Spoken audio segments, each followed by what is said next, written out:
परमशिवोऽहम्।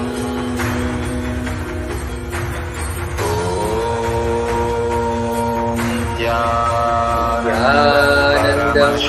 परमसुखदं केवलं ज्ञानमूर्तिं द्वन्द्वातीतं गगनसदृशं तत्त्वमस्यादिलक्ष्यम् एकं नित्यं विमलमचलं सर्वती साक्षिभूतं भावातीतं त्रिगुणरहितं सद्गुरुं तं नमामि।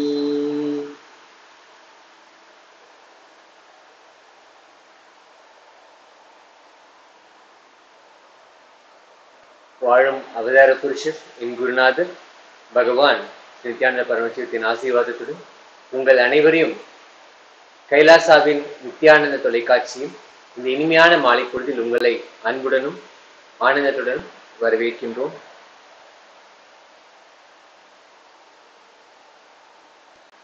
ஒரு அவதார புருஷரின் சரித்திரத்தில் ஒரு அங்கமாக சரித்திரத்தில் நேரடியாக வாழும் வாய்ப்பை பெற்ற சீடர்களும் பக்தர்களும்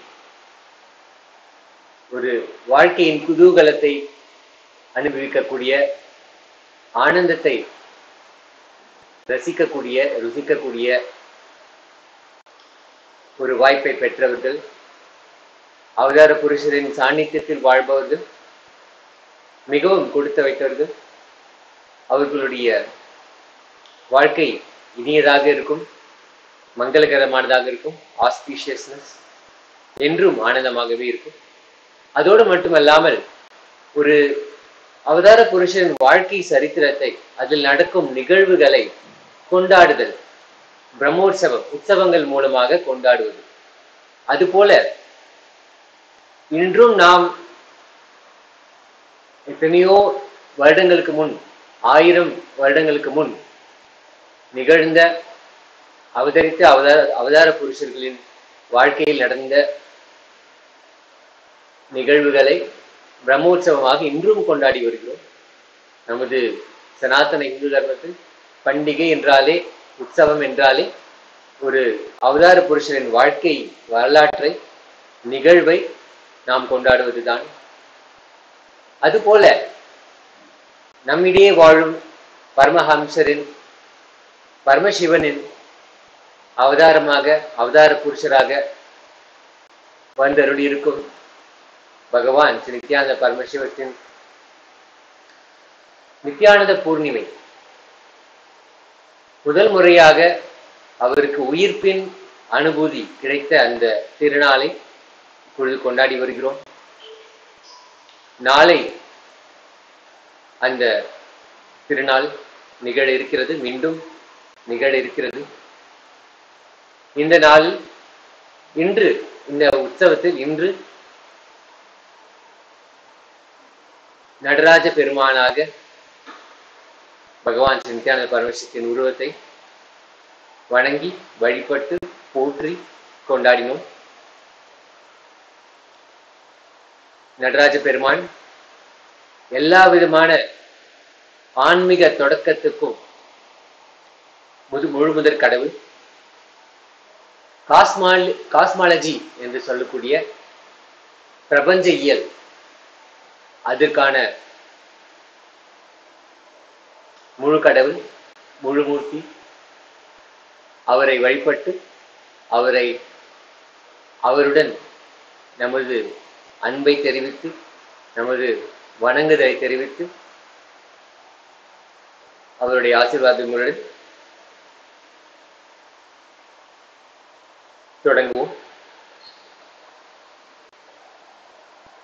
ஒரு அவதார புருஷரின் வாழ்க்கையில் நடக்கும் எந்த ஒரு நிகழ்வும் நமக்கு நேரடியாக சத்தியத்தையும், நமது சாத்தியத்தையும், சக்திகளையும் அளிக்கக்கூடியவை. ஒரு வார்த்தை போதுமானது, ஒரு கண் அசைவே போதுமானது, வார்த்தையே இல்லாமல் மௌனமே போதுமானது.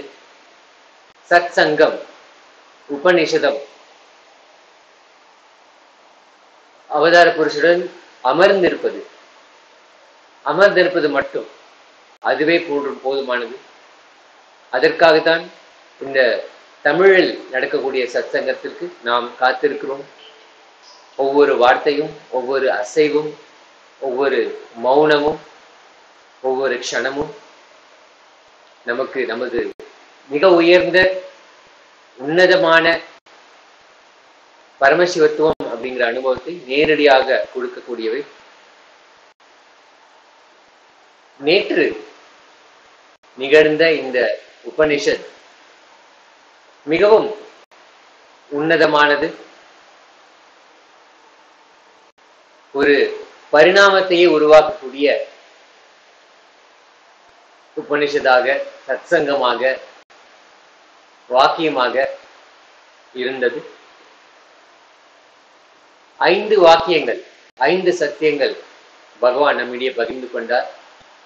அந்த 5 சத்தியங்களை நாம் அசை போடும் பொழுது, அதை ஆய்ந்து அசை போடும் பொழுது, அந்த சத்தியங்கள் நமக்குள் ஊடுருவி நமது உயிர்ப்பின் ஒரு பாகமாக மாறிவிடும். உயிர்ப்பின் பாகமாக மாறினால் நமது வாழ்க்கை அதை அடித்தளமாக கொண்டு இயங்கப் போகிறது. அப்படி இயங்கும் வாழ்க்கை மட்டுமே பரமசிவத்துவத்தை உள்வாங்கி வெளிப்படுத்தக்கூடியது, சக்திகளை வெளிப்படுத்தக்கூடியது. சக்திகளை வெளிப்படுத்த வேண்டும் என்றால் இந்த சத்தியங்களை உள்வாங்கி, ஆழ்ந்த சத்தியங்கள், சில சத்தியங்கள் நேரடியாக வார்த்தைகள் மூலமாக அளிக்கப்படலாம். சில சத்தியங்கள் மிகவும் ஆழமானவை, பல் நிலைகள் ஆழமானவை. ஒவ்வொரு நிலை சத்தியமும் அதில் ஆழ்ந்து நாம் தோண்டும் பொழுது, ஆழ்ந்து சிந்திக்கும் பொழுது, கேள்விகளை பதிலாகவும் பதில்களை கேள்விகளாகவும் கொண்டு வரும்போது நமது ஆழ்ந்த சிந்தனையில், ஆழ்ந்த கவனத்தில், ஆழ்ந்த கேட்டல் அதை ஈடுபடுத்தும் பொழுது அந்த சத்தியத்தின் ஆழம் நமக்குள் பதிகிறது. இது போன்ற மிகவும் ஆழமான இந்த சத்தியங்கள், 5 சத்தியங்கள், 5 சத்தியங்களோடு மட்டுமில்லாமல் அதற்கான முடிவுரையும் பகவான் நமக்கு கொடுத்தாங்க. பிரசாதமாக, அந்த சத்தியங்களின் பிரசாதமாக அவருக்குள் எந்த உண்மை நிகழ்ந்தது என்பதை பிரசாதமாக கொடுத்து விட்டார்கள். இப்பொழுது நமக்கு ஒரு பயிற்சியை கொடுத்திருக்கிறாங்க. 48 மணி நேரங்களுக்கு இந்த உண்மையை அசை போடுங்கள், உரையாடுங்கள். வாக்கியார்த்த சதஸ் என்று சொல்லக்கூடிய கண்டன மண்டன, உங்களுடைய அண்டர்ஸ்டாண்டிங், அதாவது புரிதல், உங்களுடைய புரிதலை ஆழமாக்குவது, மற்றவர்களுடைய புரிதலும் ஆழமாக்குவது என்ற ஒரே நோக்கத்துடன் வினாக்களுக்கு விடையும் விடைகளுக்கு வினாவும் கொண்டு வரும் பொழுது சத்தியங்களின் படிப்படியான ஆழம் நமக்குள் உள்ளிறங்குகிறது. இதைதான் பயிற்சியாக நமக்கு பகவான் கொடுத்திருக்கிறாங்க. நீங்கள் இந்த சத்சங்கத்தை பார்த்திருந்தாலும் பார்க்கவில்லை என்றாலும் His Divine Holiness Sri Nityananda Paramasivam அப்படிங்கிற அந்த முகநூல் பக்கத்திற்கு சென்றால் அங்கே உங்களால் இந்த சத்தியங்களை பார்க்க முடியும். ஒரு ஃபேஸ்புக் போஸ்டா போட்டிருக்காங்க, பகவான் போட்டிருக்காங்க. அந்த போஸ்ட்ல அந்த சத்தியங்களை நீங்கள் படிக்க முடியும், உள்வாங்க முடியும். அதை கொண்டு மற்றவர்களுடன் அதை சார்ந்த உரையாடலும், அந்த ஆராய்ந்து கலந்துரையாடல் செய்யும் பொழுது அந்த சத்தியம் உங்களுக்குள் ஆழமாக பதியும். இந்த 5 சத்தியங்கள் என்ன அப்படின்னு இப்ப பார்க்கலாம். இது ஆங்கிலத்துல கொடுக்கப்பட்டதால முதல்ல ஆங்கிலத்துல படித்து முடித்துவிட்டு அதற்கு பிறகு அதற்கான தமிழின் மொழியாக்கமும் அதை பற்றிய ஆய்வில் எப்படி இறங்குவது அப்படிங்கிறது நம்ம பார்க்கலாம். முதல் சத்தியம் ஆங்கிலத்துல சொல்றாங்க பகவான், if there can be second of something, there is possibility of infinite number of them existing. எது ஒன்றும் இரண்டாக மலரக்கூடிய பரிணமிக்கக்கூடிய வாய்ப்பு இருக்குமேயானால், சாத்தியம் இருக்குமேயானால், அது பன்மடங்கு எண்ணில் அடங்காத அளவுக்கு உயிர்ப்பிக்கக்கூடிய சாத்தியமும் இருக்கிறது. எது ஒன்று இரண்டாகுமோ, ஒன்று இரண்டாகும் சாத்தியம் இருக்கிறதோ, அது இருந்தால் அதே ஒன்று எண்ணில் அடங்காத பன்மடங்காக மாறும் சாத்தியமும் இருக்கிறது.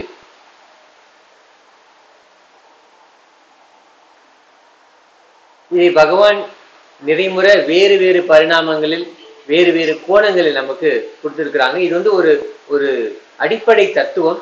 இந்த தத்துவத்தை சார்ந்த சில உண்மைகளை நமக்கு முன்னாடியே நம்ம பகிர்ந்திருக்கிறாங்க.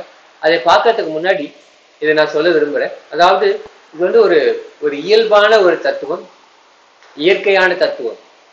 எது ஒன்று இரண்டாக மாறக்கூடிய, இரண்டாக பிறக்கக்கூடிய சாத்தியம் இருக்கிறதோ, அது பல்மடங்கு எண்ணில் அடங்காத பல்மடங்காக மாறுவதற்கும் சாத்தியம் இருக்கிறது.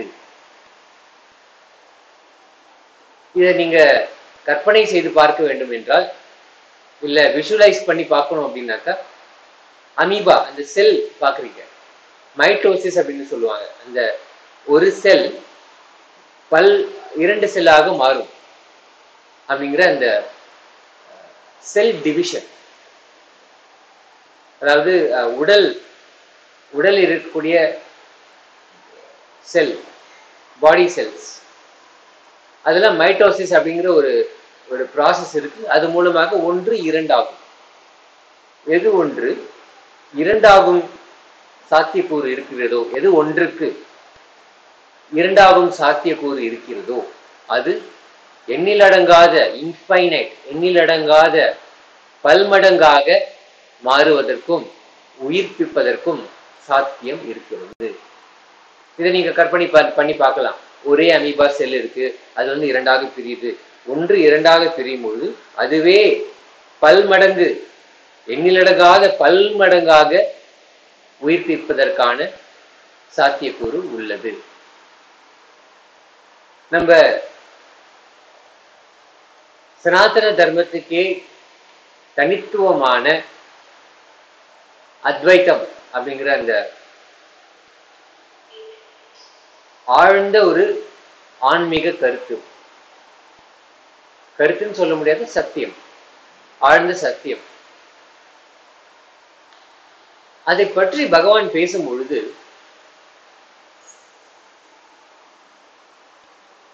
துவைதமா அத்வைதமா எது உண்மை, அத்வைதமா சுத்தாத்வைத்தமா விசிஷ்டாத்வைத்தமா எது உண்மை, அத்வைதத்தை பற்றி இவர் சொல்வது சரியா அவர் சொல்வது சரியா என்று காலம் காலமாக காலத்தை கடத்தியவர்கள் எத்தனையோ பேர் இருக்காங்க. அவர்களுடைய மொத்த வாழ்க்கையுமே இது போன்ற இந்த பட்டி மண்டபம், சச்சரவு, சர்ச்சைகளிலேயே முடிந்து விடுகிறது.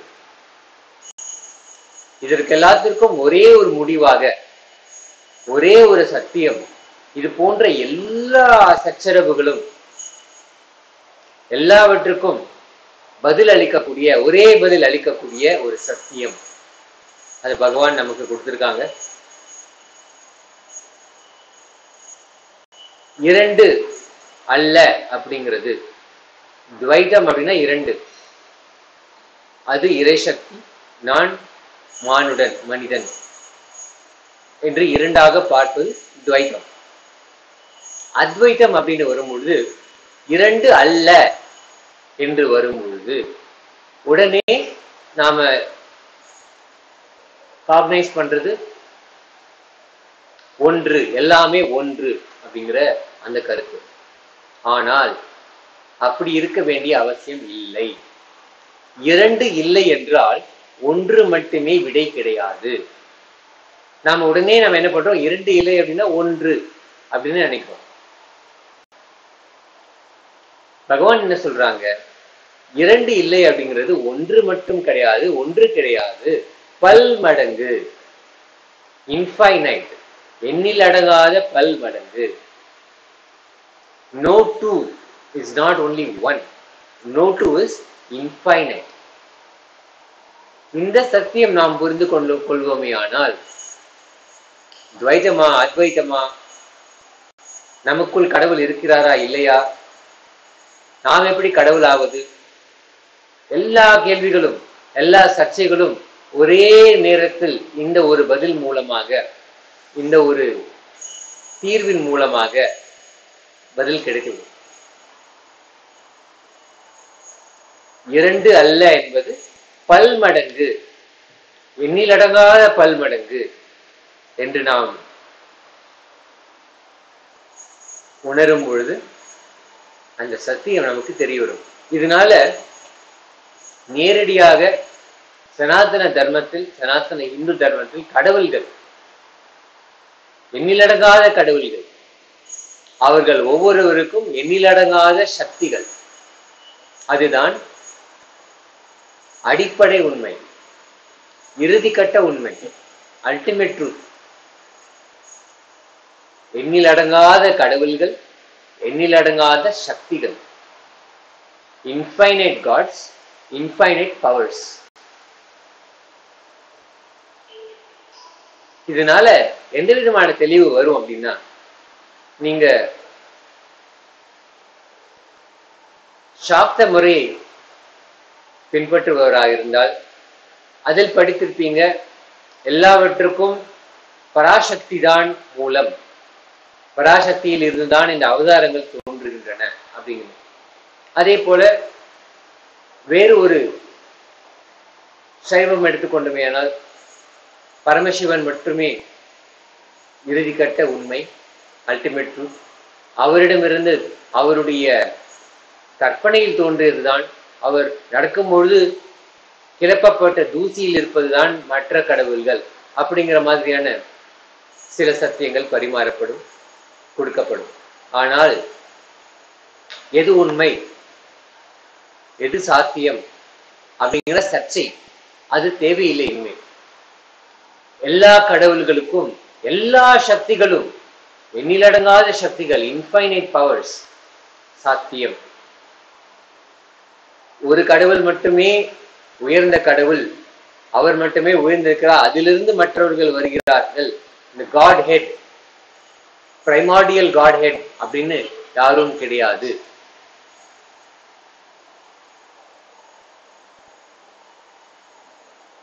இது மற்ற கலாச்சாரங்களில், மற்ற ட்ரெடிஷன்ல இருந்து ஒரு பெரிய ஒரு வித்தியாசம்.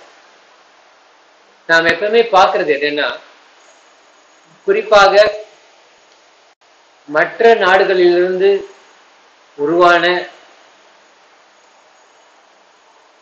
மதங்கள் ஒரே கடவுள் அப்படிங்கிற அந்த ஒரே கடவுள் ஒரே புத்தகம் அப்படிங்கிற அந்த கருத்தை கொண்ட மதங்கள் பார்ப்போமே ஆனால் இதைத்தான் சொல்கின்றன. ஒரே ஒரு கடவுள், அந்த கடவுள் தான் முழு முதல், அந்த கடவுளில் இருந்தால் மற்றவரை எல்லாம் தோன்றுகின்றன அப்படின்னு.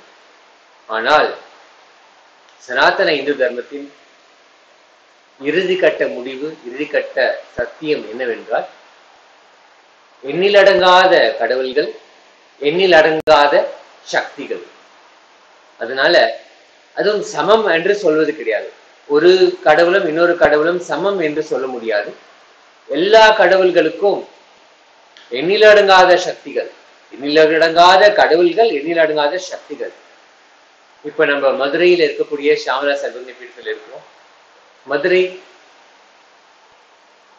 மீனாட்சி சுந்தரேஸ்வரர் கோவில்ல இருக்கிற கோபுரங்கள்ல பார்த்தோம்னா 33 கோடி கடவுள்கள்.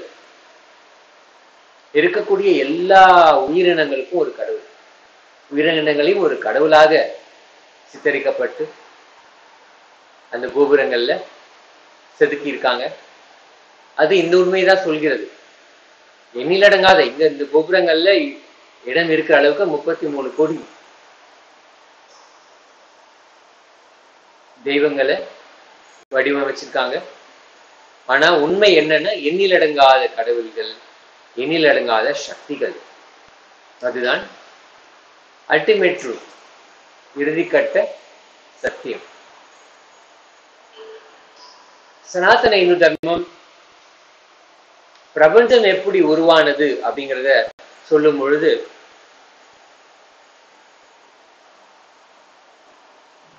ஒரு சத்தியம் சொல்லப்படும். அதாவது ஏகோகம் பகுஷ்யாமக, let me become many and enjoy myself. நான் பல்மடங்காக பெருகி என்னை அனுபூதியாக அடைய வேண்டும் என்பது முதல் கட்டளை. அந்த கட்டளையின் காரணமாக பரமசிவனாக இருந்த அந்த உயிர்ப்பு, கான்சியஸ்னஸ் பல்மடங்காக பெருகியது.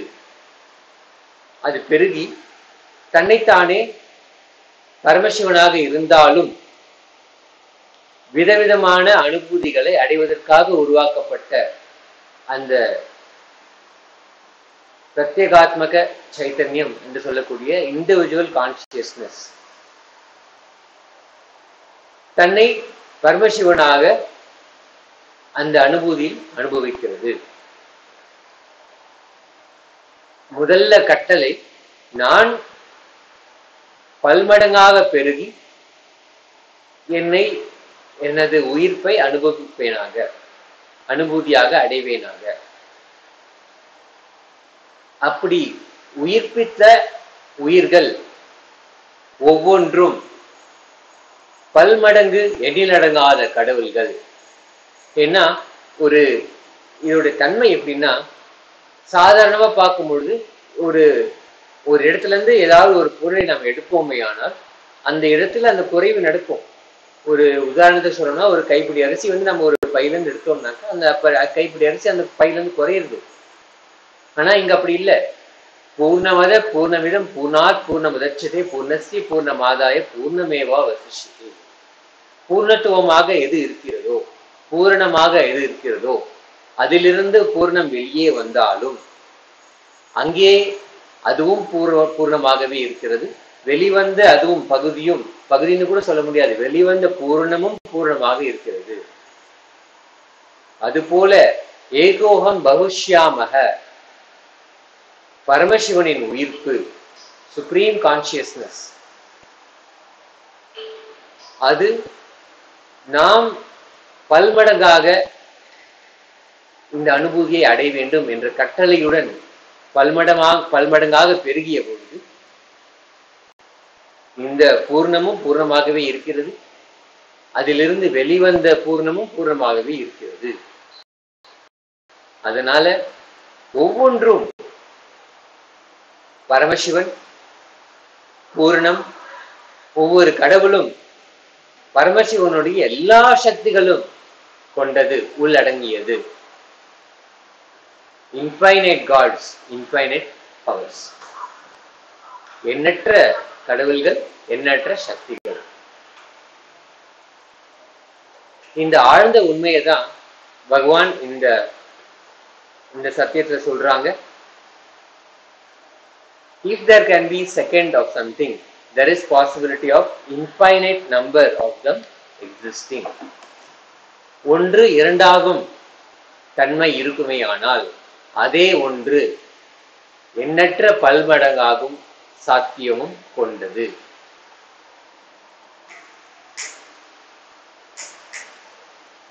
அடுத்த சத்தியம், each of you is a universe. நீங்கள் ஒவ்வொருவரும் பிரபஞ்சம், ஒரு பிரபஞ்சம் அப்படின்னு சொல்றாங்க. பிரஜானம் பிரம்மா அப்படின்னு ஒரு ஆழ்ந்த சத்தியம், மகா வாக்கியம். நான் என்று எதை நான் உணர்கின்றேனோ அதுவேதான் பிரம்மன். பிரம்மன் என்பது இந்த பிரபஞ்சத்தின் மொத்த தத்துவம். தத்துவம் அப்படின்னா ஒரு பேஸ் யூனிட் அப்படின்னு சுவாமிஜி சொல்லுவாங்க. Base material. அது அந்த பொருள் பிரபஞ்சத்தை உருவாக்கக்கூடியது. பிரஞானம் பிரம்மன் என்று சொல்லும் பொழுது நான் என்று நான் எதை உணர்கின்றனோ, நான் என்ற உணர்வு, நமக்குள்ள இருக்கக்கூடிய அந்த உணர்வு, அதுதான் பிரம்மன், அதுதான் கான்சியஸ்னஸ் அப்படின்னு சொல்ற அதுதான் பிரபஞ்சமாக வெளிப்பட்டிருக்கிறது. You, each one of you is a universe. நீங்கள் என்று எதை நீங்கள் உணர்கின்றீர்களோ அதுவேதான் பிரபஞ்சம். ஈச் ஒன் ஆஃப் யூ, நீங்கள் ஒவ்வொருவர் ஒரு பிரபஞ்சம், நீங்கள் ஒவ்வொருவருமே பிரபஞ்சம். நீங்கள் என்று நீங்கள் எதை உணர்கின்றீர்களோ அதே உணர்வு உயிர்ப்பித்ததுதான் இந்த பிரபஞ்சம். இப்படி each one of you is a universe என்று சொல்லும்போது நமக்கு மிகவும் ஆழமாக என்ன ஒரு தத்துவம் வெளிப்படும் என்றால், உங்களை நீங்கள் இந்த உடலாகவோ இந்த ஆற்றல் கொண்ட ஒரு உயிராகவோ நினைக்காமல் நீங்கள் ஒரு பிரபஞ்சம், மொத்த பிரபஞ்ச சக்தியும் உள்ளடங்கிய இண்டிவிஜுவல் கான்சியஸ்னஸ், உயிர்ப்பு என்ற அந்த சத்தியம் நமக்குள் தெரிய வரும். Each one of you is a universe அப்படின்னு பகவான் ரொம்ப அருமையா சொல்லியிருக்காங்க. மீண்டும் தொடர்ந்து இந்த சத்தியங்களை காண்போம் சிறிது இடைவெளிக்கு பிறகு. 2 சத்தியங்களை நாம் இப்பொழுது பார்த்திருக்கிறோம். முதல் சத்தியம், ஒன்று இரண்டாகுமே ஆனால், அந்த சாத்தியம் இருக்குமே ஆனால் அது பல்மடங்காக, எண்ணிலடங்காத பல்மடங்காக உயிர்ப்பிப்பதற்கான சாத்தியம் உண்டு. இரண்டாவது சத்தியம், each one of you is a universe. நீங்கள் ஒவ்வொருவரும் பிரபஞ்சம். நீங்கள் என்று எதை நீங்கள் உணர்கின்றீர்களோ அதுவேதான் பிரபஞ்சத்தின் மூலப்பொருள், பேஸ் மெட்டீரியல் அப்படிங்கிற சத்தியத்தை பார்த்தோம். சிறிது இடைவெளிக்கு பிறகு மூன்றாவது சத்தியத்தை பார்க்கலாம். Whatever you think as your strength, like how much cash you have, how much gold you have, how much money you have in the bank, what all properties you have, your secret passwords, passcodes, your strength secrets, you will tell only to your son or your daughter to whom you are going to give your inheritance.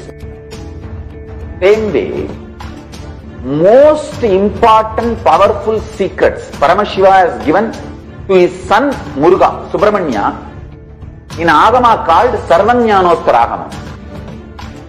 All the powerful secrets the father will tell only to his son.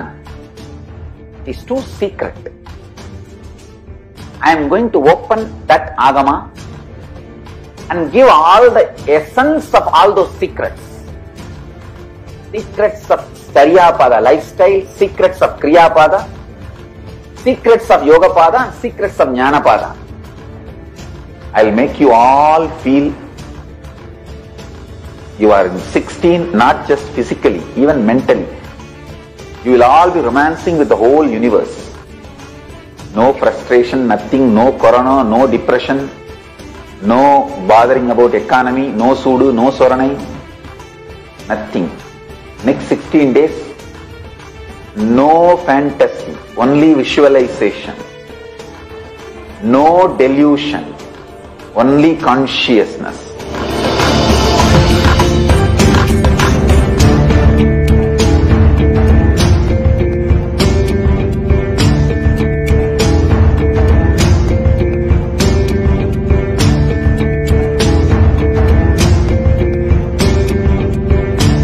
ஆழ்ந்த சத்தியங்களை பகவான் நித்யானந்த பரமேஸ்வரன் அருளிய 5 சத்தியங்களை பார்த்து கொண்டிருக்கிறோம். முதல் சத்தியம், ஒன்று இரண்டாகும் சாத்தியம் இருக்குமே ஆனால் அது பல்மடங்காக, எண்ணிலடங்காத பல்மடங்காக உயிர்ப்பிப்பதற்கான சாத்தியம் உண்டு. இரண்டாவது சத்தியம், நீங்கள் எல்லாரும் பிரபஞ்சம். All of you, each of you is a universe அப்படின்னு பகவான் சொல்லியிருக்காங்க. மூன்றாவது சத்தியத்தை பார்க்கலாம். All of you by your nature believe that there is something unique in you that only you have and you're all seeking that. இது ஆங்கிலத்துல பகவான் அருளியதால முதல்ல ஆங்கிலத்தில் படித்து விட்டு அதை தமிழில் மொழியாக்கம் செய்து அதை இன்னும் ஆழமாக பார்க்கலாம். இயல்பாக இயற்கையாகவே நாம் எல்லாரும் நமக்குள் ஒரு தனித்துவம் வாய்ந்த ஒன்று இருக்கிறது என்பதை நம்புகிறோம். அது நமக்கு மட்டுமே உண்டு, அது தனித்துவம் வாய்ந்தது என்று நம்புகிறோம். அதை நாம் தேடுகிறோம். நமக்குள் ஏதோ ஒன்று தனித்துவம் வாய்ந்தது உண்டு என்று ஒன்று உண்டு என்பதை நம்புகிறோம். அது நமக்கு மட்டுமே என்பதையும் நம்புகிறோம். அதை தேடிக்கொண்டும் இருக்கிறோம். இது பார்க்கணும்னா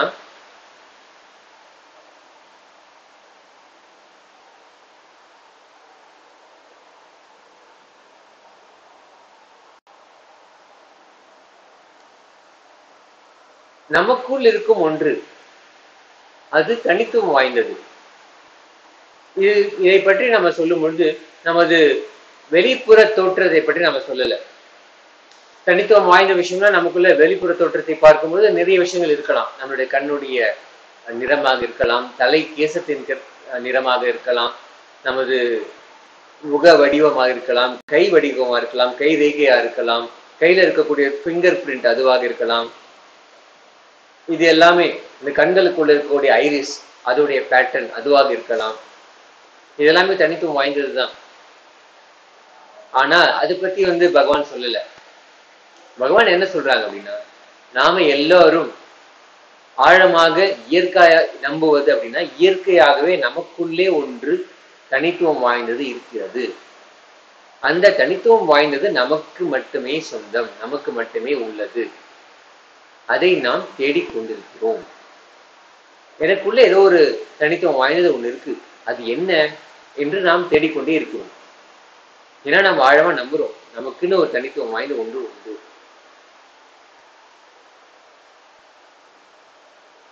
அது என்னவாக இருக்க முடியும்? எப்படி இருக்க முடியும்? 2 விஷயங்கள் இருக்கு, 3 விஷயங்கள்.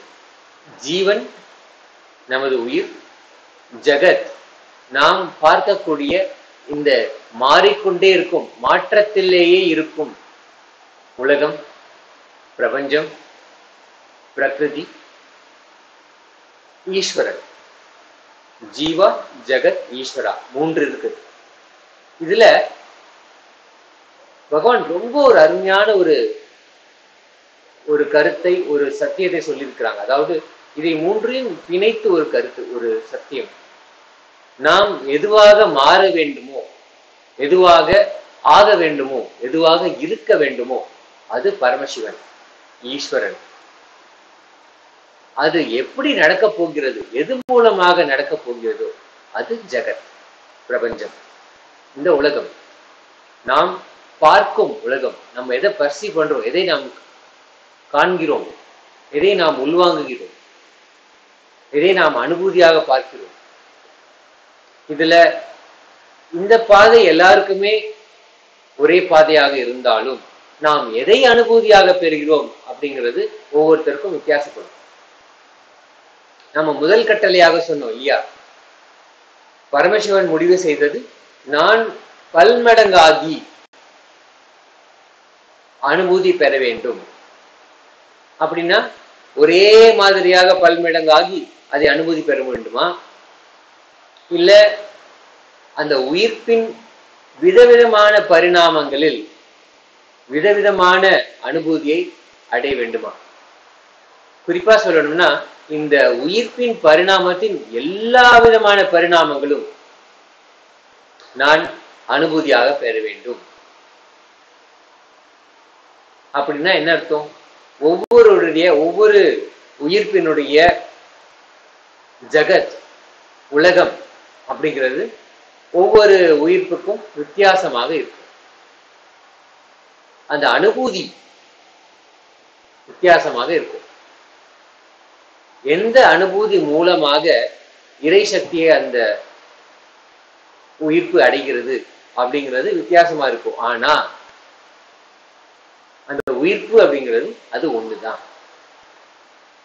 அந்த உயிர்ப்பு தான் பரமசிவன். அந்த பரமசிவன் அப்படிங்கிற அந்த செல்ஃப் ரியலைசேஷன் நடப்பதற்கான அந்த அனுபூதி ஜகத், அந்த உயிர்ப்பு எதை ஒரு திரையில் காண்பித்து அதை அனுபூதியாக பெறுகிறதோ அது ஒவ்வொருத்தருக்கும் தனித்துவம் வாய்ந்தது.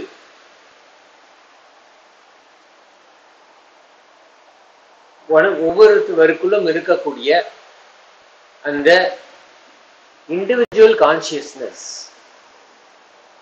அதுவே ஒவ்வொருத்தருக்கும் இருக்கக்கூடிய தனித்துவம் வாய்ந்த அந்த ஒன்று. இப்பொழுது அடுத்த சத்தியத்தை பார்த்தோம்னா அது நமக்கு ரொம்ப தெளிவாக புரியும். What is in you that is seeking what is unique in you? Your consciousness. That is what is actually unique for yourself.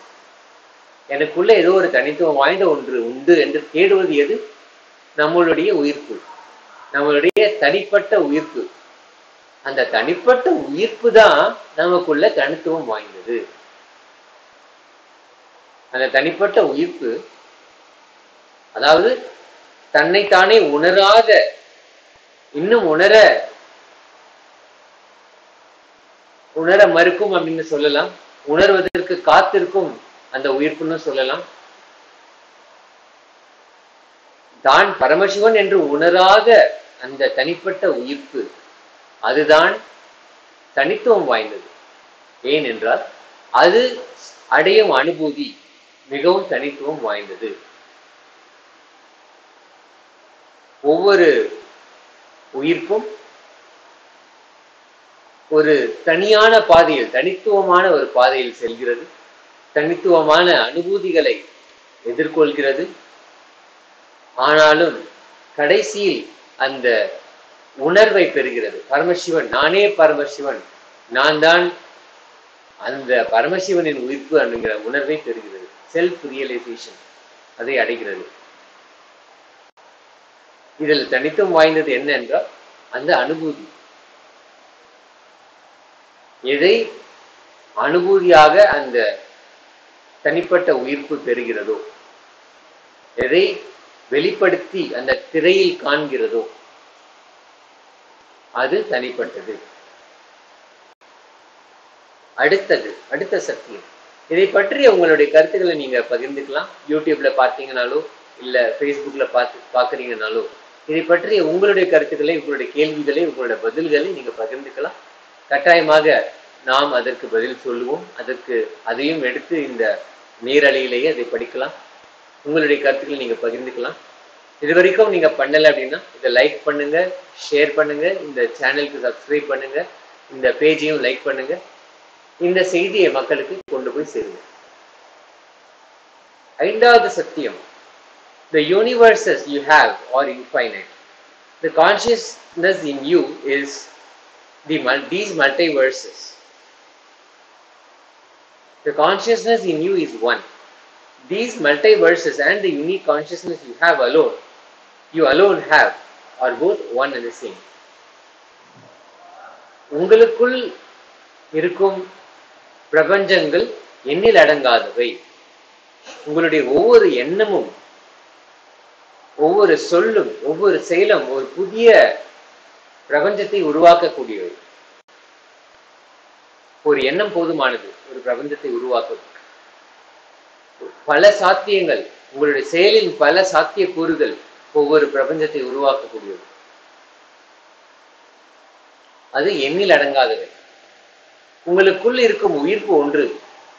நீங்கள் உருவாக்கும் பிரபஞ்சங்கள் எண்ணில் அடங்காதவை. ஆனால் அந்த பிரபஞ்சங்களும் உங்களுடைய தனிப்பட்ட உயிர்ப்பும் ஒன்று.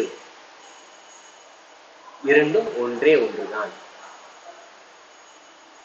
நீங்கள் பிரபஞ்சமாக பார்க்கக்கூடியது,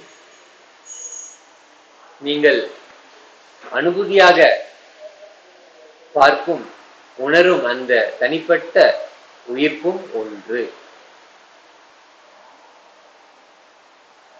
இது நடக்கும் பொழுது, இந்த சத்தியம் நாம் உள்வாங்கும் பொழுது என்ன நடக்கும் அப்படின்னு பார்த்தோம்னா, நாம் எதை வெளியே பார்க்கின்றோமோ அது நாம். அதுவும் நானும் வேறுபட்டது அல்ல, இரண்டு அல்ல, இரண்டும் ஒன்று அப்படின்னு பார்க்கும்பொழுது நடக்கும் எதற்கும் நமக்கும் ஒரு ஒரு சண்டையே இருக்காது, ஒரு சர்ச்சையே இருக்காது. எந்த விதமான மனிதர்களை சந்திக்கிறோம், எந்த விதமான அனுபூதிகளை நாம சந்திக்கிறோம், எந்த மாதிரியான செயல்களை நாம சந்திக்கிறோம் அப்படின்னு அதனோட நமக்கு ஒரு ஒரு ஊடல், ஒரு சர்ச்சை, ஒரு சச்சரவு இருக்காது. எது நடந்தாலும் அதை அதுவும் நானும் ஒன்று.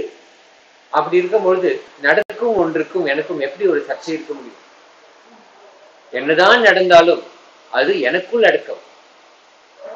எத்தனை பேர் வந்தாலும் அவர்களோட தனிப்பட்ட முறையில் நமக்கு வெறுப்புகள் இருக்கலாம், ஆனால் அவையும் நமக்குள்ளே அடக்கம் அப்படிங்கிறது ஆழ்ந்த அந்த சத்தியம் நடக்கும் பொழுது மற்றவர் என்று நாம் எதை நினைக்கின்றோமோ, யாரை நினைக்கின்றோமோ,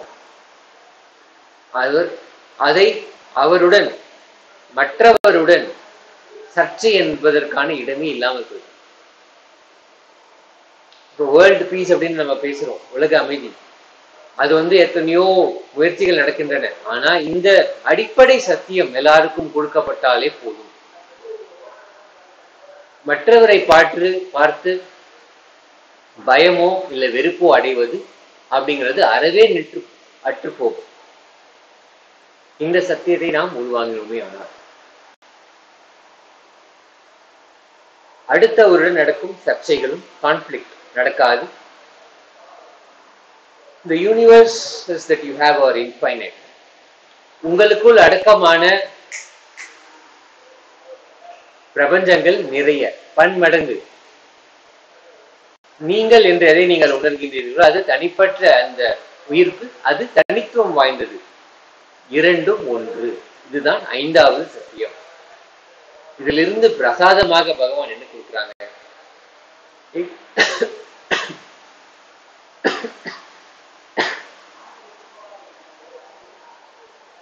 இந்த 5 சத்தியங்களில் பிரசாதமாக பகவான் என்ன கொடுத்திருக்காங்க அப்படின்னா, conclusion, existence of Paramashiva, being of Paramashiva, identity of Paramashiva, same as all three are one and the same in their manifest and unmanifest states. So also the multiverses and your unique identity are one and the same. ஒரு அருமையான பகவானின் சரித்திரத்திலிருந்து ஒரு கதை, ஒரு நிகழ்வு நீங்க கேள்விப்பட்டிருக்கலாம். திருவண்ணாமலை அருணாச்சலேஸ்வரர் திருக்கோவிலில் இருந்து அருணகிரி யோகீஸ்வரராக பரமசிவனை நேரடியாக வந்து பகவானுக்கு ஒரு குருவாக அவதரித்து 9.5 மாதங்கள் அவருக்கு தேவையான தீட்சைகள், சத்தியங்கள் எல்லாவற்றையும் கொடுத்தார். அந்த இறுதியில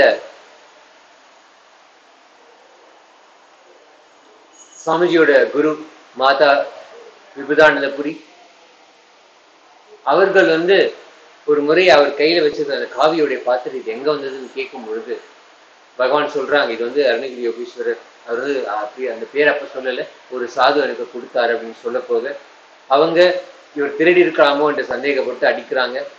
உடனே அவர் கூட்டிட்டு போய் அங்க காமிக்கிறார் அந்த அருணகிரி யோகீஸ்வர மண்டபத்துல, இந்த குகையிலிருந்து தான் அந்த சாது வந்தாரு அப்படின்னு. அது வரைக்கும் அவர் குகை அப்படின்னு நினைத்து கொண்டிருக்கிற அந்த இடத்தை பார்க்கும் பொழுது அங்கே குகையே அல்ல அப்படிங்கிறது தெரிய வருது.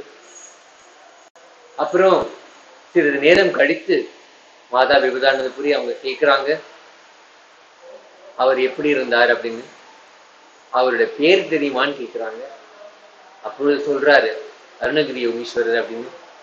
உடனே அந்த மொத்த நிகழ்வும் அவங்களுக்கு புரிய வருது.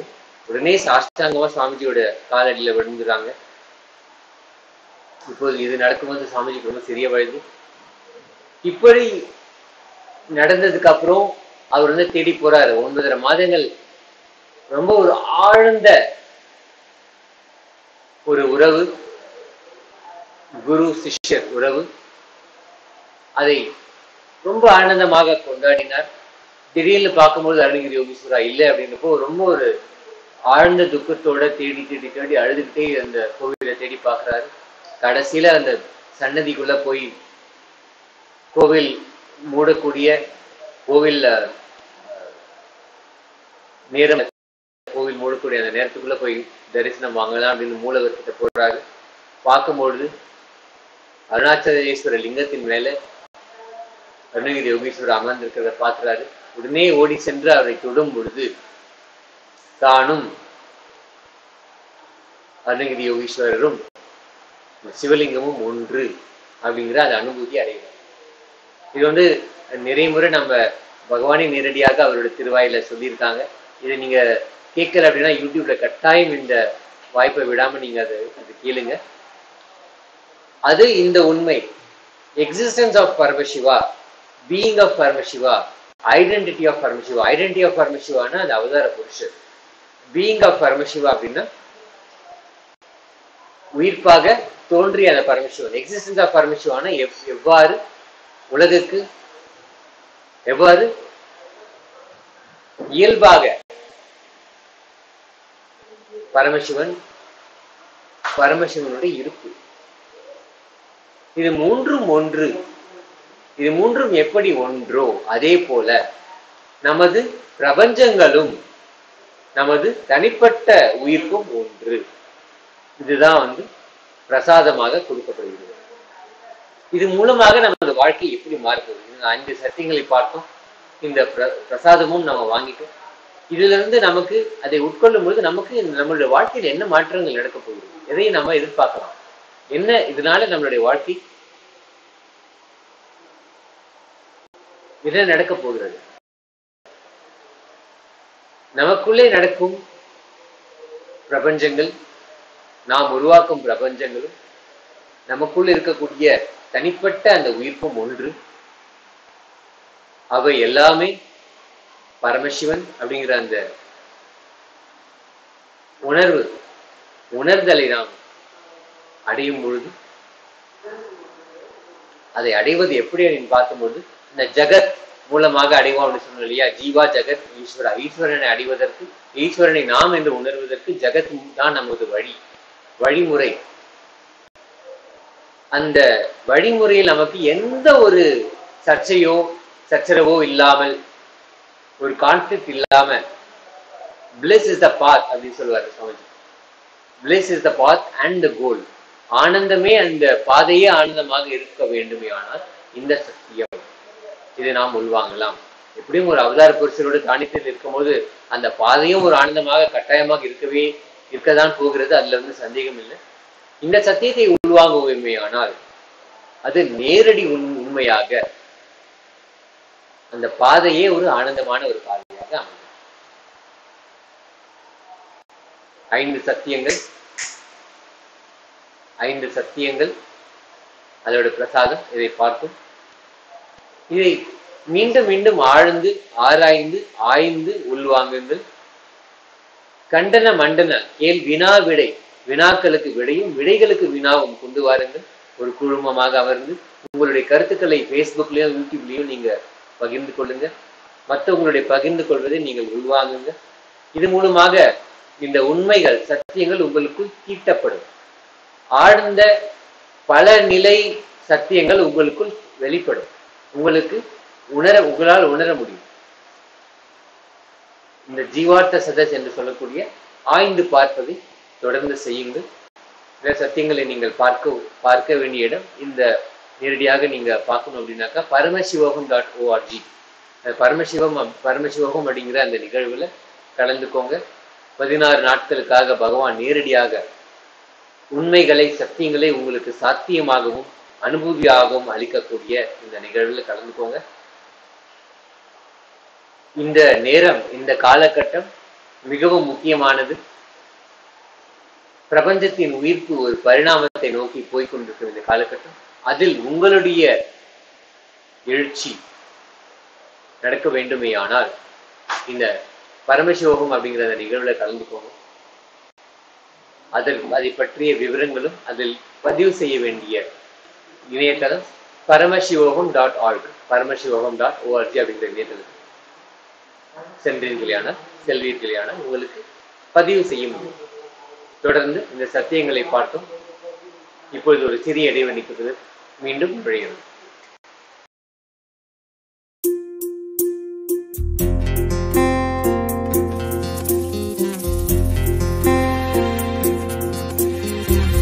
ஆதிசிவன் ஆதி அந்தமில்லாதொரு ஜோதி வடிவமாய் வந்து நின்றார். ஆதிசிவன் ஆதி அந்தமில்லாதொரு ஜோதி வடிவமாய் வந்து நின்றார். ஐந்தோழில் செய்தொழித்தான் அந்த வருத்தம் தீர்த்திட உலகம் வந்தார். அக்கைக்கு தேக்கைகள் அடித்திடும் போது சதாசிவன் என்னும் நினைவு கொண்டார். மாயை மக்களை மயக்கும் போது ஈசானத்தான் என்னும் நினைப்பும் கொண்டார். கண்கள் ககனம் காத்திடும் வேளையில் வித்துணுவாய் வந்து தானாய் நின்றார். ஆகாத மனிதரை அழித்திடும் வேளையில் ஆகி நின்றார். ஆதிசிவன் ஆதி அந்தமில்லாதொரு ஜோதி வடிவமாய் வந்து நின்றார்.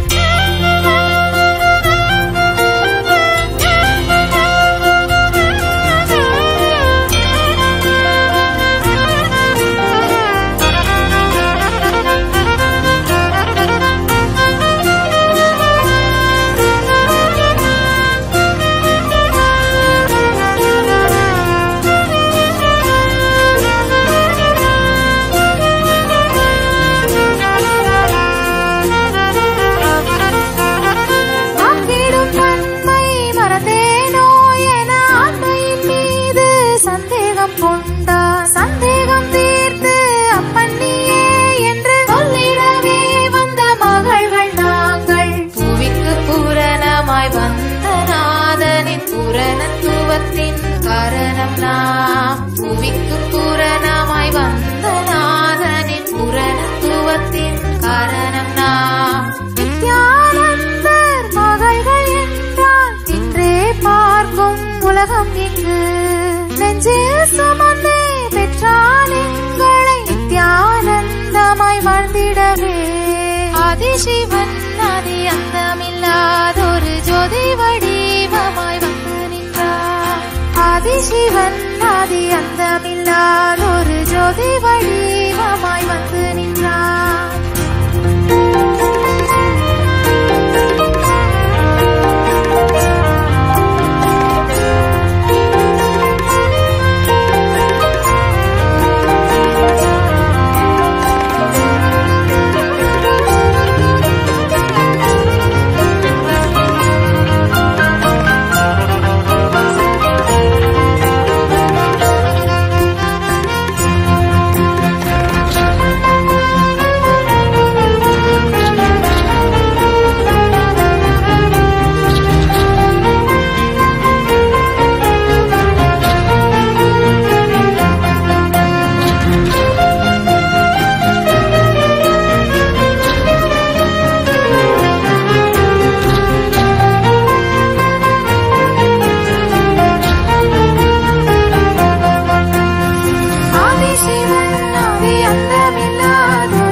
சிவன் எனும் நினைவு கொண்டார். மாயை மக்களை மயக்கும் போது ஈசானத்தான் எனும் நினைப்பும் கொண்டார். கண்கள் ககனம் காத்திடும் வேளையில் விட்டுவாய் வந்து தானாய் நின்றார். ஆகாத மனிதரை அழித்திடும் வேளையில் ஆகி நின்றான் அவன் ருத்திரனார்.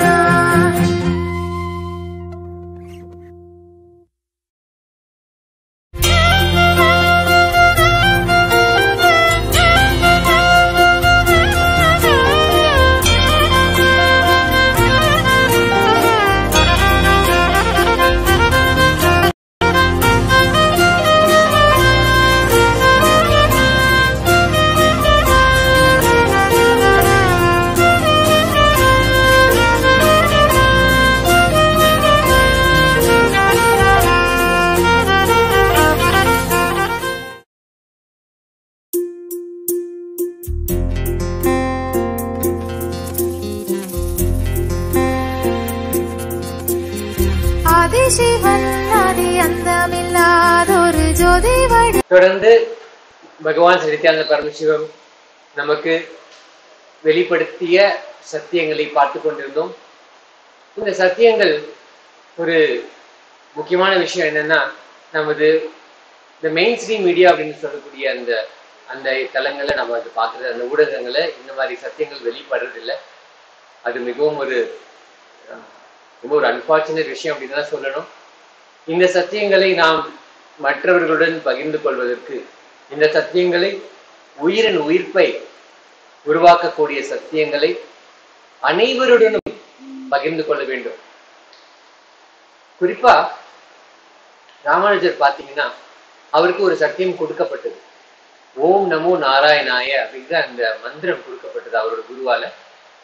அவர் என்ன சொல்றாரு, குரு என்ன சொல்றாரு, இதை நீ வெளியே சொல்லக்கூடாது, மற்றவர்களும் பகிரக்கூடாது, பகிர்ந்தியானால் உனக்கு அந்த பரமபதம் கிடைக்காது அப்படின்னு சொல்றாங்க. ஆனா அவர் உடனே என்ன பண்றாரு, கோவிலுடைய வளாகத்துக்கு போய் ஊர் மக்கள் அனைவரையும் கூட்டி வைத்து எல்லாருக்கும் அந்த உண்மையை தெரிவிக்கிறார். எனக்கு என்ன நடக்குதோ எனக்கு அதை பற்றி எனக்கு கவலை இல்லை, இதை கேட்டவர்கள் அனைவரும் அவர்கள் இந்த மந்திரத்தை உபயோகித்து உச்சாரணம் செய்து அவர்கள் பரமபதம் அடையட்டும் அப்படின்னு சொல்றாரு. இப்பொழுது நம்ம கோவிலுக்கு மேல போய் ஏறி நின்று அதை உச்சாரணம் செய்து மற்றவர்களை அறிவித்து சொல்ல வேண்டிய தேவையில்லை. வீட்டில் இருந்தபடியே நம்மளோட போன்லயே கூட ஒரு கிளிக் பண்ணாலோ இல்ல ஒரு டேப் பண்ணாலே போதும், உண்மைகளை நமக்கு பகிர்ந்து கொள்ளலாம். நமது சமூக வலைத்தளங்கள்ல எவ்வாறு இந்த சத்தியங்களை பகிர்ந்து கொள்ளலாம், ஏன் இது முக்கியம், ஏன் சமூக வலைத்தளங்கள்ல செய்ய வேண்டியிருக்கும் அப்படிங்கிறத நமக்கு எடுத்து சொல்வதற்காக இன்னைக்கு வந்திருக்காரு, நம்மளோட இணைந்து இருக்கிறாரு ஸ்ரீ நித்ய குமாரானந்தா நித்யானந்தம். அதாவது சமூக வலைதளங்கள் வந்து தற்போது இந்துக்களுக்குள்ள ஒரே ஆயுதம். ஏனென்றால் நீங்க அந்த மெயின் ஸ்ட்ரீம் மீடியா, இந்த சேட்டலைட் சேனல் எல்லாமே மாற்று மதத்தினர் கண்ட்ரோல்லையும் வெளிநாட்டினர் கண்ட்ரோல்லையுமே இந்த மீடியாக்கள் எல்லாமே இருக்குது. இவர்கள் வந்து இந்துக்களுக்காக ஃபேவராக இருப்பார்கள், இந்துக்களுக்காக செயல்படுவார்கள் என்கிற ஒரு துளி நம்பிக்கை கூட யாரும் வைக்க வேணாம். ஏன்னா இப்போ வந்து தற்பொழுது கூட 2 சாதுக்கள் வந்து அடித்துக் கொள்ளப்பட்ட பொழுது அவர்கள் ஏதோ பாலியல் குற்றச்சாட்டு செய்தார்கள், குழந்தை கடத்த வந்தார்கள் என்றுதான் மெயின் ஸ்ட்ரீம் மீடியாலாம் சொன்னது. ஆனா உண்மையில் நடந்தது, அவர்கள் வந்து இந்து மத குருமார்கள் என்பதால் வன்முறை நடத்தி குறிவைத்து தாக்கப்பட்டார் என்பது சமூக வலைதளங்களில் வந்த வீடியோக்கள் மூலமாகத்தான் தெரிந்தது. அதான் நம்ம ஒவ்வொருவருமே ஊடகவியலாளர்கள், நம்ம ஒவ்வொருத்தவங்களும் இண்டிவிஜுவலா ஒரு செய்தி உருவாக்க முடியும், உண்மையான செய்தியை. இவர்கள் வந்து அவருடைய முதலாளிகளை சந்தோஷப்படுத்துவதற்காக பணத்திற்காக தான் செயல்படுவார்கள். ஆனால் உண்மை தெரிய வேண்டும் என்றால் நாம் சமூக வலைதளம் என்ற ஆயுதத்தை கையில் எடுக்க வேண்டும். நமக்கு தெரிந்த சத்தியங்களை, உண்மைகளை இதன் மூலமாக பகிர வேண்டும். நீங்கள் வந்து பகிர போதும் ஒரு ஷேரா தான் இருக்கும். இப்போ கூட நீங்க இந்த சத்சங்கத்தை பார்த்து இருப்பீங்க, நிறைய பேர் நீங்க பண்றது ஒரு ஷேரா மட்டும்தான் இருக்கும். ஆனா இதன் மூலமாக நித்யானந்த பரமேஸ்வரன் அவர்களின் சத்தியத்தை வாங்கி கொண்டு வாழ்பவர்கள் பல லட்சம் பேராக இருப்பார்கள். ஏன்னா அந்த அளவுக்கு இந்த சமூக வலைதளம் என்பது எல்லாருடைய கையிலும் வந்து விட்டது. முன்னாடி வந்து நம்ம டிவி என்கிற ஒரு இதை வச்சு நம்ம அதுக்கு கனெக்ஷன் கொடுத்து அதுக்கப்புறம் வீட்டில் உட்காந்து பார்ப்போம். ஆனா இப்போ நம்மளுடைய கையிலே மொத்த உலகம் வந்து விட்டது. இதனை வைத்துக்கொண்டு நம்ம எது வேணாலும் செய்யலாம். இதை தவறாகவும் பயன்படுத்தலாம், அதே சமயத்தில் ஆக்கப்பூர்வமான நிகழ்வுக்கும் பயன்படுத்தலாம். அப்போ வந்து எரிபத்த நாயன்மார் இருந்தார். சிவனடியார்களை யாராவது தவறாக சொன்னால் நாக்கை வைத்து அறுத்தி விடுவார்.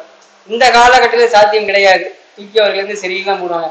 இந்த காலகட்டத்தில் இந்த சமூக வலைதளம் என்கிற ஒரு மிகப்பெரிய ஆயுதத்தை பயன்படுத்தி நாம் எல்லோரும் எரிபத்த நாயனாராக மாறலாம். அப்படி இல்லை என்றால் ஞானிகளின் மகான்களின் ஞான கருத்துக்களை கொண்டு செல்லலாம். நித்யானந்த பரமேஸ்வரன் அவர்கள் வந்து கிட்டத்தட்ட நம்முடைய தமிழ்லேயே, நம்முடைய செம்மொழியிலேயே கிட்டத்தட்ட 290க்கும் மேற்பட்ட வீடியோக்கள் எல்லாமே போட்டிருக்காரு. அது எல்லாமே நம்ம பயிர்வதற்கு ஒரு மிகப்பெரிய ஒரு ஆயுதமாக உள்ளது வந்து இந்த சமூக வலைதளம் மட்டும்தான். இப்போ நீங்க பார்க்குற சத்சங்கமாக இருந்தாலும் இதற்கு முன் பகவான் பேசிய சத்தியங்கள் எல்லாமே நீங்கள் சமூக வலைதளங்கள் மூலமாக மட்டுமே கொண்டு செல்ல முடியும். ஊடகங்கள் எல்லாமே பணத்திற்காக அடைவது, அதனை வந்து ஒரு புறமா ஒதுக்கி வைக்கத்தான் வேண்டும். அதில் எதிரும் உண்மை இருக்காது, வெறும் ஃபேண்டசி, உங்களுடைய பொழுதுபோக்கிற்காக மட்டும்தான் அதை நீங்க பார்க்கலாம். ஆனா உண்மை தெரிய வேண்டும் என்றால் நீங்க சமூக வலைதளங்களில் நீங்களே ஊடகவியலாளராக மாறலாம். நீங்களே அந்த இண்டிவிஜுவல் ப்ரையாரிட்டி நீங்களே எடுத்துக்கலாம். எப்படி வந்து ராமானுஜர் எப்படி இந்த கோவில் கோபுரத்திலிருந்து ஏன் நின்று அந்த மந்திரத்தை சொல்லி மக்களை வளப்படுத்தினாரோ, அதே போல் நீங்க பண்ற அந்த ஒரு ஷேர் மூலமா, இந்து மதத்திற்காக நீங்க பண்ற அந்த ஒரு ஷேர், ஒரு பகிர்தல் மூலமாக, ஒரு போஸ்ட் மூலமாக இந்து மதத்தின் மீது தாக்குதல் நடைபெறும் பொழுது நீங்கள் கொடுக்கும் எதிர்ப்பு மூலமாக ஒரு அபரிவிதமான ஒரு சேவை இந்த சமூகத்திற்கு நீங்க செய்வீர்கள்.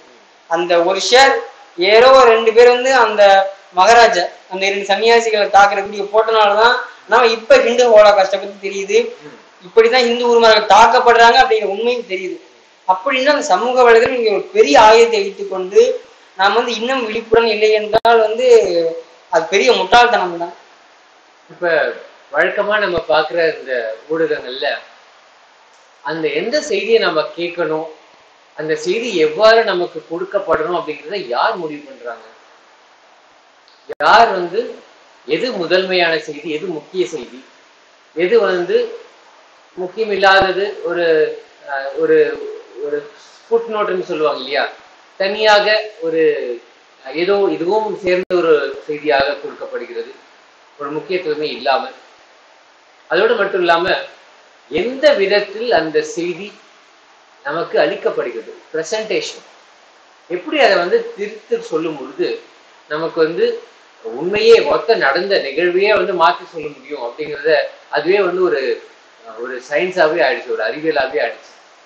எப்படி நடந்தது ஒன்றாக இருக்கும் அதை வந்து மொத்தமாக மாற்றி ஒரு தலைப்பிலேயே, அதாவது குறிப்பா இப்ப இந்த ஆன்லைன்ல எல்லாம் பாக்குறோம், அந்த நியூஸ் ஐட்டம் உடைய அந்த தலைப்பிலேயே மொத்தமாக வந்து மாற்றப்பட்ட திரிக்கப்பட்ட ஒரு தலைப்பாக தான் இருக்கும்.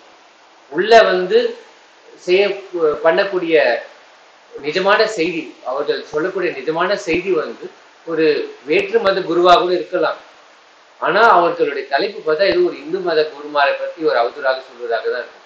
இதுல முக்கியமாக இந்து மத குருமார்களை ஒரு திட்டவட்டமாக பழிப்பது, இந்து மத சின்னங்களை பழிப்பது அப்படிங்கிறது இந்த ஊடகங்களுக்கு வந்து ஒரு காலகாலமாக நடந்து கொண்டிருக்கிற விஷயம். அது வந்து இப்பொழுதுதான் வந்து இந்த சமூக வலைத்தளங்கள் மூலமாக மட்டுமே தான் நமக்கு வந்து இது நமக்கு தெரிய வந்திருக்கு, இந்த மாதிரி ஒண்ணு நடக்குது அப்படிங்கிறதே தெரிய வந்திருக்கு.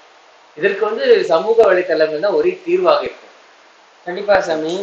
இப்போ வந்து நீங்க நம்ம ஏற்கனவே பார்த்தோம் எத்தனையோ வீடியோக்கள் மூலமா. இப்ப கூட சாமி ஒரு யானை கேரளா அந்த மாநிலத்துல ஒரு யானை கர்ப்பமாக இருக்கிறது சாமி. அப்ப வந்து ஒரு ஊருக்கு வந்து இப்போது பசி தாங்க முடியாம அந்த கிராமத்துக்கு போகும்பொழுது வேற்று மதத்தை சேர்ந்தவர்கள் அன்னாசி பழத்தில் வெடிகுண்டை வைத்து அந்த யானைக்கு ஊட்டி இருக்கிறார்கள். வயிற்றுக்குள்ளே வெடித்து சிதறியே அந்த யானை வந்து இறந்திருக்கிறது சாமி. இது வந்து நமக்கு மிகவும் கொடூரமானதாக ஒரு ஒரு இரத்த வெறி கொண்ட ஒரு அயோக்கிய கும்பல் மட்டுமே செய்யக்கூடியது, ராட்சச கும்பல் மட்டுமே செய்யக்கூடிய ஒரு ஒரு ஈனச் செயல் அப்படின்னு தான் நம்ம சொல்லணும். இதை வந்து நம்ம வெறும் இந்த மெயின் ஸ்ட்ரீம் மீடியால பார்த்தா, சேட்டலைட் சேனல்ல பார்த்தோம்னா ஒரு செய்தி யாரோ தெரியாதனாம வெடிகுண்ட கொடுத்தாங்க அப்படிங்கிற ஒரு மேலோட்டமான, வெடிகுண்ட சொல்லாம பட்டாசு அப்படிங்கிற வார்த்தையை உபயோகிச்சிருக்காங்க. பட்டாசுங்கிற வார்த்தையை உபயோகிச்சு ஏதோ தெரியாதனமா கொடுத்த மாதிரி ஒரு பாலிஷ் பண்ணி ஒரு செய்தியை போட்டுருக்காங்க. ஆனா சமூக வலைதளங்களில் அந்த உண்மையான செய்தி எல்லாமே வருது. ஏன் வெடிகுண்டு வைத்தார்கள், எந்த இடத்தில் வைக்கப்பட்ட அந்த ஊர் பேர் என்ன, அந்த ஊரில் எந்த மக்கள் பெரும்பான்மையாக இருக்கிறார்கள், எதற்காக யானைக்கு ஒரு வைக்க வேண்டும். அதுவும் நம்மளுடைய பொதுவான ஊடகங்கள்ல வந்து அது சொல்லப்பட்ட ஊர் வந்து மலப்புரம் அப்படிங்கிறது நிஜமாகவே அங்கே ஊட்டப்பட்ட ஊர் அது அல்ல அப்படிங்கறது நம்ம வந்து சமூக வலைத்தளங்கள் தான் வந்து சொல்லியிருக்காங்க. இன்வெஸ்டிகேட்டிவ் ஜெர்னலிசம் பண்றவங்க வந்து சமூக வலைத்தளங்கள் தான் இருக்கிறாங்க. ஏன்னா அவங்க வந்து இண்டிபெண்டா இருக்காங்க, இண்டிபெண்டாக தனிப்பட்டு இயங்கி அவங்க அந்த உண்மையை சேகரிக்கிறாங்க. அவங்க போய் பார்க்கும் பொழுது வேறு ஏதோ ஒரு இடத்துல வந்து அந்த அன்னாசி பழத்தை அது வந்து சாப்பிட்டு இருக்கு, அந்த யானை வந்து அது தாங்க முடியாம ஒரு தண்ணிக்குள்ள இறங்கி நின்றபடியே உயிர் விட்டது. அந்த இடம் மட்டுமே மலப்புறமே தவிர அது உண்மையாக அந்த ஊட்டப்பட்ட இடம் வேறு அப்படின்றத வந்து நிரூபிச்சிருக்கிறாங்க. ஸோ எது உண்மை அப்படின்னு நம்ம தெரிஞ்சுக்கணும் அப்படின்னா, இப்ப ஊடகங்களை நம்பினால் அது கட்டாயமாக நம்ம உண்மை என்று நம்பவே முடியாத ஒரு நிலையில தான் எனக்கு இந்த இடத்துல ஒரு கேள்வி சொல்லுங்க. ஏன் அந்த ஊரை மறைக்க வேண்டும்? ஏதோ தெரியாதனமாக கொடுத்திருந்தார்கள் என்ற செய்தி போடுகிறார்கள். ஏன் அந்த ஊட்டப்பட்ட வெடிகுண்டு ஊட்டப்பட்ட அந்த ஊரை மறைத்து வேறு ஊரை சொல்ல வேண்டும்? அப்படின்னா அந்த ஊரில் ஏதோ ஒன்று நடந்திருக்கத்தான் வேண்டும். அதனை மறைப்பதற்காக மற்றொரு ஊரை கூறியிருக்க வேண்டும். அது என்னங்கிறது வந்து அது எப்படி சமயம்? அதாவது இந்த ஊடகங்கள்ல வந்து அதை பின்னே யார் இயங்குகிறார்கள், அவர்களுடைய நோக்கம் என்ன அப்படின்னு நம்ம யோசிக்கணும். நிறைய பார்க்கும் பொழுது இயங்குபவர்கள் வெளிநாட்டிலிருந்து இயக்கப்படுபவர்கள், வெளிநாட்டிலிருந்து அவர்களுக்கு அந்த செல்வம் கொடுக்கப்படுகிறது ஒரு குறிப்பிட்ட ஒரு அஜெண்டா அதை புஷ் பண்றதுக்காக. அதாவது இந்து மதத்தை அழிக்க வேண்டும், இந்து மத குருமார்களை பழிக்க வேண்டும், இந்து மத சின்னங்களை இழிவுபடுத்த வேண்டும் அப்படிங்கிறது ஒரு உள்நோக்கம் அவர்களுக்கு. அது அவங்களுடைய நரேட்டிவ், அவங்களுடைய எப்பொழுதுமே மீண்டும் மீண்டும் சொல்லிக்கொண்டே இருக்கக்கூடிய ஒரு கதை, ஒரு கட்டுக்கதை. அந்த கட்டுக்கதைக்குள் எது எல்லாம் அவர்கள் கொண்டு வர முடியுமோ, எந்த ஒரு செய்தி நடந்தாலும் அந்த ஒரு கட்டுக்கதையின் அந்த பிணைவில் மட்டுமே தான் அவர்கள் அந்த செய்தியை வெளிப்படுத்துவார்கள்.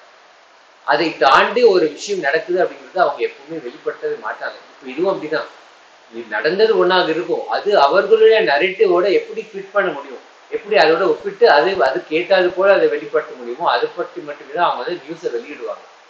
இதனாலதான் அவர்கள் உண்மையை மறைக்கிறாங்க. அதாவது மறைக்கிறோம் அப்படிங்கிறது தெரியாமே மறைக்கிறது. நியூஸை ரிப்போர்ட் பண்ணிட்டாங்க, ஆனா முழுமையாக பண்ணியிருக்காங்களா, அந்த செய்திக்கு உண்மையாக என்ன அப்படின்ற தகவலை சேகரித்தார்களா, அது அங்க யாராவது போய் கேட்க வேண்டிய கேள்விகளை கேட்டிருக்காங்களா, அது உண்மைக்கு ஒத்து போகிறதா, எதுவுமே நடந்திருக்காது. அவர்களுடைய நரேட்டிவ், அவர்களுடைய கட்டுக்கதைக்கு எது சார்ந்து வருகிறதோ அதை மட்டுமே வெளிப்படுத்துவது. அப்பொழுதுதான் அது அவங்களுடைய அஜெண்டா. அவர்களை யார் இயக்குகிறார்களோ அவர்களுடைய பின் பின் பின் அதாவது என்ன சொல்றது, பேக்ரவுண்ட்ல இருப்பாங்க சொல்லுவாங்க இல்லையா, பேக்ரவுண்ட்ல யார் இருக்காங்க, அவர்கள் எப்படி இந்த இதை கையாளுறாங்க அப்படின்னு நம்ம பார்க்கும்போது அவங்களுடைய இயக்கத்துலதான் இவங்க அசைறது. மீடியா மொத்தமே அசைறது அது மாதிரிதான் இருக்கு. அவர்களுக்கு அவர்களுடைய கட்டுக்கதைக்கு ஏற்றது போல எந்த செய்தி வருகிறதோ அதை மட்டுமே எடுத்துக்கொள்வது. செய்தி என்ன மற்ற செய்தி வந்தாலும் அவர்களுடைய கட்டுக்கதைக்காக அதை உருவமைத்துக் கொள்வது, திரிக்கிறது, மாற்றுவது, பொய் சொல்றது, இதுதான் மீடியாவோட லை. இது லையிங் மீடியா அப்படின்னு சொல்லுவாங்க. அப்புறம் பிரஸ்டிடியூட் அப்படின்னு ஒரு வார்த்தை சொல்லியிருந்தாங்க. இப்ப கடைசியா சொல்றது மீடியா கல்ட். அது ஒரு இந்த கட்டுக்கதையை மட்டுமே நம்பிக்கொண்டிருக்கக்கூடிய ஒரு ஊடகமாக, ஊடக மாஃபியாவாகவே மாறிடுச்சு. மீடியா மாஃபியா அப்படின்னு பகவான் சொல்லியிருக்காங்க. ஸோ இதுதான் நடக்குது. கண்டிப்பா சாமி. அதாவது இந்து மதத்தின் மீது பல முறை தாக்குதல் நடைபெறும் பொழுது அதை எதிர்ப்பதற்கு ஒரு பெரிய ஆயுதமாக உள்ள சமூக வலைதளம். இதனை வைத்து எல்லாத்தையுமே உடைத்து விடலாம் சாமி. இந்த அளவுக்கு பலம் இந்த நம்ம சமூக வலைதளங்களுக்கு உள்ளது. இந்துக்கள் அனைவரும் இந்த சத்திரியராக மாற வேண்டும். சமூக வலைதளத்தில் சத்திரியராக மாறி இந்து மதத்தை காக்க வேண்டும். இப்ப நீங்க நித்யானந்த பரமஹம்சர் சத்தம் கூட அடுத்து ஓட போகுது. நீங்க ஒவ்வொரு ஷேர் பண்ணும் போதும் அந்த ஒவ்வொரு சத்தியமும் ஒவ்வொரு இந்துக்கள் மனதுக்குள்ளேயும் போய் அது பெரிய தாக்கத்தை ஏற்படுத்தும். ஒரே ஒரு ஷேர் பட்டன் தட்டும்போது சில என்னுடைய 50 நண்பர்களால் பகிர்ந்து கொள்ளும் போது அது என்ன ஒரு பெரிய மாற்றத்தை உருவாக்க போகுது அப்படின்னு நீங்க நினைக்க வேண்டாம். ஒவ்வொரு சத்தியமும், ஒவ்வொரு சத்சங்கமும், ஒவ்வொரு உபநிஷத்தும் ஒரு பெரிய மாற்றத்தை உருவாக்கக்கூடிய அந்த ஆற்றலை கொண்டது. அந்த பொட்டன்ஷியல் இருக்கு ஒவ்வொரு வார்த்தைக்கும். ஒரு அவதார புருஷனின் ஒவ்வொரு வார்த்தையும் அந்த அந்த மாற்றத்தை உருவாக்கக்கூடியது. ஸோ வேற ஒன்றுமே தேவையில்லை. நீங்க இதை ஷேர் பண்ணீங்கனாலே போதும். இப்பொழுது இந்த சத்சங்கத்திற்கு தயாராகலாம். பகவான் நித்யானந்த பரமேஸ்வரத்தின் திருவாய் மலர்ந்து அவர் அருளும் இந்த சத்சங்கத்தை உள்வாங்குவதற்கு தயாராகலாம். நிமிர்ந்து அமர்ந்து கண்களை மூடிக்கொண்டு ஓம் நித்யானந்த பரமசிவோகம் அப்படிங்கிற மகா வாக்கியத்தை உச்சாரணம் செய்யலாம். ஓம் நித்யானந்த பரமசிவோகம். ஓம் நித்யானந்த பரமசிவோகம். ஓம் Nityananda பரமசிவோகம்.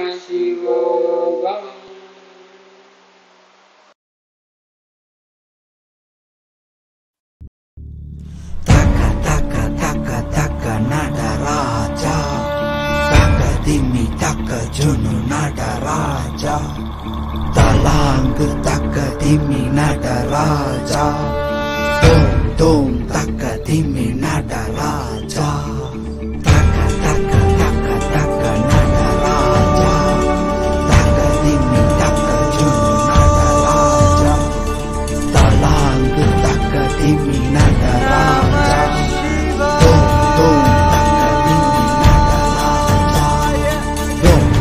dum, takita takatimika. Dum, takita dum, takita takatimika. Takita dum, takita dum, takita dum, takita dum, takatim dum, takita dum, takita takatim dum, takita dum, takita takatimika.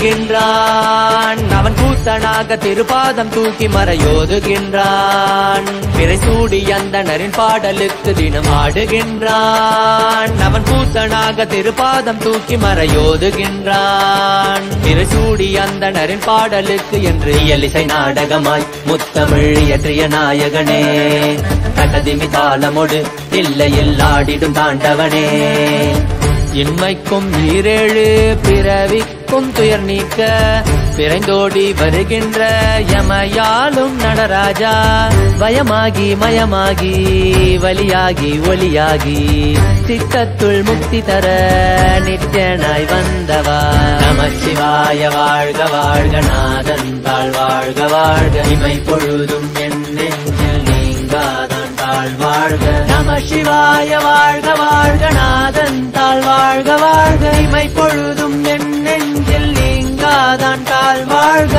அண்டாண்டம் பிண்டாண்டம் அதில் ஆடிய கூத்தணி நாடலை பார்த்திடவே ஆண்டாண்டு காலமொடு மானிட கூட்டமும் ஏங்கியதே ஆடுகின்றான் ஒரு பாதம் தூக்கி அவன் கூத்தனாக மறையோதுகின்றான் பிறை சூடி அந்தணரின் பாடலுக்கு திரணனா திரணனா திரணா திரணா திரணனா திரணனா திரணா திரணா சரி சரி சரி சரி சரி சரி சரி சரி சரி மகனி சரி பம பம சரி சரி சரி சரி சரி